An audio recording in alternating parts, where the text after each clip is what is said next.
आप देख रहे हैं जय हिंद मीडिया। चैनल को सब्सक्राइब करें, खबरों को लाइक और शेयर करें। धनबाद अवैध खनन की घटना को लेकर झारखंड के पूर्व मुख्यमंत्री ने प्रेस कॉन्फ्रेंस की। देखते हैं कि लगातार दोनों तरफ बड़े बड़े फैक्ट्री चल रही है, लोग चला रहे हैं, लेकिन हम झारखंड की ओर आते हैं तो सब कुछ देखते हैं कि यहाँ पर सुस्त पड़ा हुआ है, सरकार को इस दिशा में कोई ध्यान नहीं है।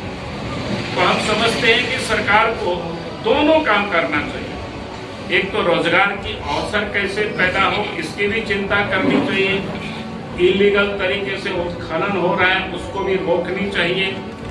और जो इस प्रकार से अबंडन जो माइंस पड़े हुए हैं जहां पर बार बार जो इस प्रकार की दुर्घटनाएं होती है उसको फिर बिल्कुल समतल करके उसको बराबर करनी चाहिए ताकि फिर इस प्रकार की दुर्घटनाएं नहीं घटे।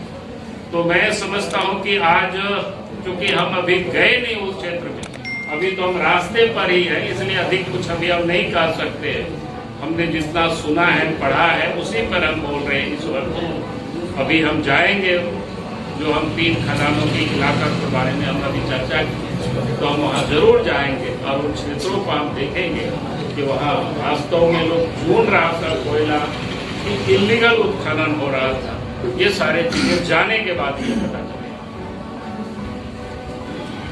हाँ जी, और सर 14 जनवरी को आपने राज्य सरकार को एक पत्र लिखा जिसको कोयला तस्करी के विरुद्ध, लेकिन उसका यहाँ पर कोई संज्ञान नहीं लिया गया। बारे में क्या बोलना चाहिए? अब सरकार संज्ञान नहीं ले रही है। मैं बार बार कहता हूँ कि या तो राज्य सरकार अपराधियों और कोयला क्या बोलते हैं ये जो तस्करी करते हैं, कोयला माफिया जिसको बोलते हैं, या तो सरकार इन लोगों से घिरे हुए या सरकार जो राज्य के मुख्यमंत्री हेमंत सोरेन है।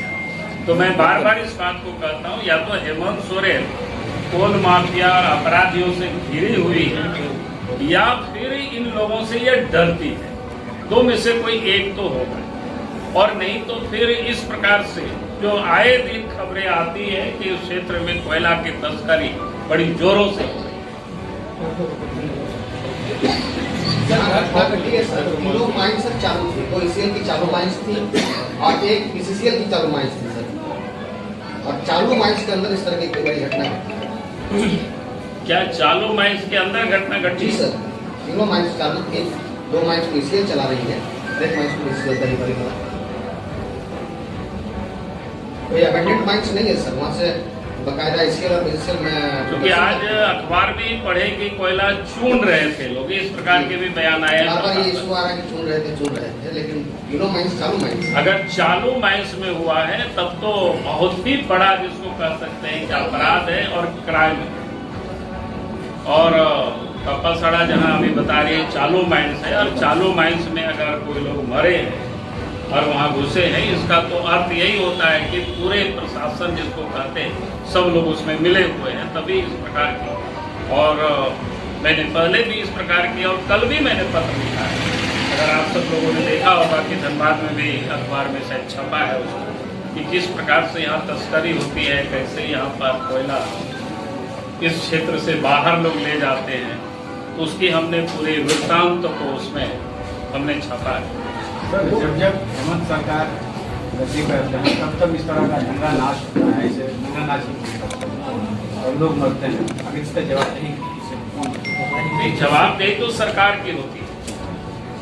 हमने कहा कि राज्य सरकार की काम है, अगर कहीं भी किसी भी संपत्ति की चोरी हो रही है, उत्खनन हो रहा है इलीगल तरीके से, तो राज्य सरकार का काम है उसको रोकना, क्योंकि राज्य की राजस्व की भी नुकसान हो रही है।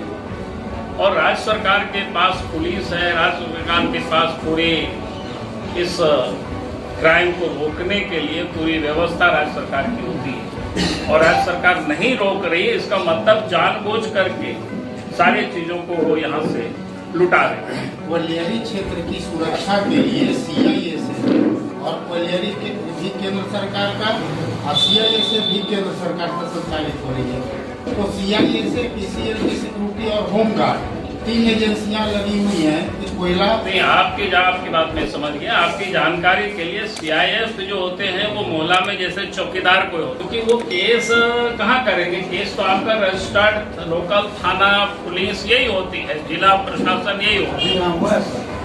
गाड़ी पकड़ी और 3 दिन के बाद केस होता है। इसीलिए हम बोले कि CIF तो वो सिर्फ आप जैसे घर में चौकीदार को रखते हैं।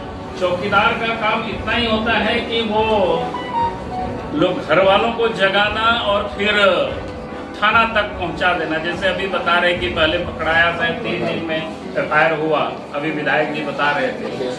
तो इसीलिए आप ये नहीं कह सकते हैं कि, क्योंकि राज्य के अंदर में जितनी भी होती है इस प्रकार की जो अपराध होता है, उस अपराध को पकड़ने का काम, उसके ऊपर केस करने का, उसको जेल में डालने का, ये सारे काम राज्य प्रशासन की होती है, राज्य पुलिस प्रशासन की होती है। सर, धनबाद प्रशासन इस जो घटना हुई है इसको अवैध नहीं मानती है। कह रहे हैं कि जैसे चुनने के क्रम में लोगों की मौत हुई है। प्रशासन का ये कहना है कि जब तक डेड बॉडी वहां से बरामद नहीं होती किसी जगह पे, सिर्फ सूचना देने से कुछ नहीं होगा। इस पर क्या कहेंगे सर? प्रशासन इसको मोड़ने पे लगी है। इसका मामला तो इतना ही है कि इसको पूरी तरह से जांच होनी चाहिए। अगर इस पूरी प्रकरण को, यही नहीं बल्कि जितने भी इस प्रकार की इलीगल हो रही, जिस दिन जांच होगा तो सब कुछ पता चल जाएगा।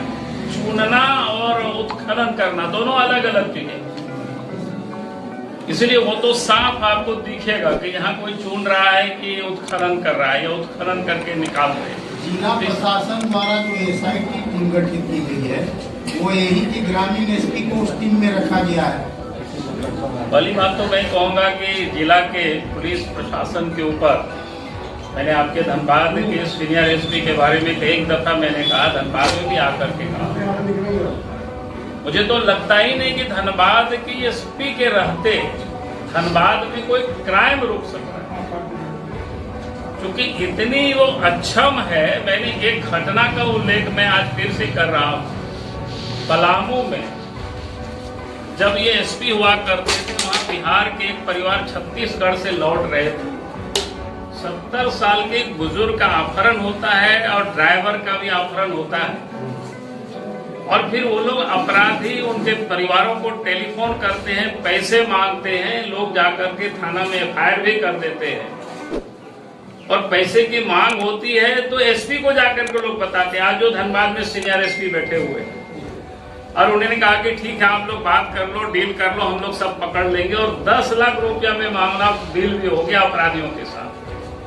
2 थाना के पुलिस, DSP, अभियान ASP, और 10 लाख रुपया भी उस बूढ़े बाप के नौजवान बेटे ले जाकर के अपराधी को दे भी दिया, लेकर भी चला गया। ना उनके बाप लौटा, ना उनके ड्राइवर लौटा। जब महीनों दिन गुजर गया तब हमसे रांची में आकर के मिले, और फिर हमने इस मामला को उठाया, तब उस बूढ़े का कंकाल लोगों को मिला। तो जो SP के रहते वहां पर इस प्रकार की अपराध हुआ, और वही SP को धनबाद जैसे जिला में अगर सरकार पदस्थापित करती है, तो आप समझ सकते हो कि क्या हो गई इस धनबाद की स्थिति। तो मैंने तो जिस समय उनकी यहाँ पदस्थापन हुआ था, जब हमको वहाँ की घटना के बारे में पता चला था, तो मैंने उसी दिन कहा था कि भाई ऐसी SP अगर धनबाद जैसे जिला में रहेगा तो कभी भी क्राइम नहीं रोक सकता। तो आज वो साफ दिख रहा है धनबाद में, जिस बात को आप सब लोग बता रहे हैं धनबाद में। तो और वैसे लोगों की नेतृत्व में अगर SIT गठित करके जांच कराती है तो क्या निकलेगा उसमें से। और इसलिए मैं तो कह रहा हूं कि धनबाद की कोयला की चोरी को अगर रोकना है तो फिर राज्य सरकार को पूरे मामले की जांच के लिए, मैं इस खाली स्कीम में नहीं कह रहा हूं, कोयला चोरी के पूरे मामले, इसको बिल्कुल CBI से जांच करानी चाहिए। तो आप देखेंगे कहां कहां कोयला चोरी हो रहा है। और हमारे पास तो इतना भी दस्तावेज है कि माइनिंग वालों ने केस भी किया है धनबाद में, लेकिन पुलिस ने कोई कार्रवाई नहीं किया इसी धनबाद जिला में। तो ये इस प्रकार की यहाँ घटनाएं आम बात है। अगर पुलिस, हम सब जिला मिली भगत के, ये तो सब पदाधिकारी उसमें मिले हुए हैं। पहले तो पत्रकारों को धन्यवाद दीजिए, इन्हीं लोगों के कारण उठा है, रोज फ्रंट पेज स्टोरी करते रहे। और इन सब अभी भी बता रहे हैं। और इन सब लोगों को मालूम है कि एसपी साहब जब पोस्टिंग आए तो उन्होंने एक आदमी की और पोस्टिंग की, उसका नाम राजीव शर्मा उर्फ राजीव राय, शर्मा उर्फ राय, सब लोगों को मालूम है, सबसे पूछ लीजिए। उस आदमी ने 45 भट्टे निशा क्षेत्र में जुड़ते हैं, 45 में उसने एक एक आदमी की पोस्टिंग की। हाल में पिछले हफ्ते एक रेड हुआ है गल्फरवाड़ी थाने में, इसलिए रेड हुआ क्योंकि जितना कोयला जा रहा था उतना रिपोर्ट नहीं हो रहा था एसपी, ठीक है, माल नहीं मिल रहा। और बाद में जिस आदमी को डिप्यूट किया था राजीव शर्मा ने, उसको भी सेट कर दिया भट्टे वाले। बता रहे हैं कि इनके हवाले से नहीं करोगे तो मेरे हवाले, चूंकि तो राजीव शर्मा मैं नंबर दे देता हूँ, एसपी साहब ने बोला है कि शिकायत कीजिए, तो मंत्री टर्म के हिसाब से मैं बोल रहा हूँ कि डीजीपी साहब ने बोला है कि शिकायत कीजिए, कार्रवाई होगी। नहीं पहुंचता, पैसा तो रेड हो जाता है। एसएसपी ने बोला कि शिकायत कीजिए, कार्रवाई होगी। चलिए आज हम ही लोग शिकायत करेंगे। राजीव राय राम के एक आदमी है जो एसपी के नाम पे वसूली कर रहे हैं, उनका नंबर भी हम दे देते हैं राजीव राय का। पूरे जिले में कई गो राजीव राय क्यों नहीं है? अलग अलग है। बताइए तो इतना आपको बता दें, आप लोग भी जानते हो, लेकिन इतना बताया ना आप लोग मेरे नाम से तो छापते हो ना, क्या दिक्कत है? घटना में जिस परिवार की मृत्यु हुई है उसके लिए क्या करेंगे? हमारी संवेदना है और हम सरकार से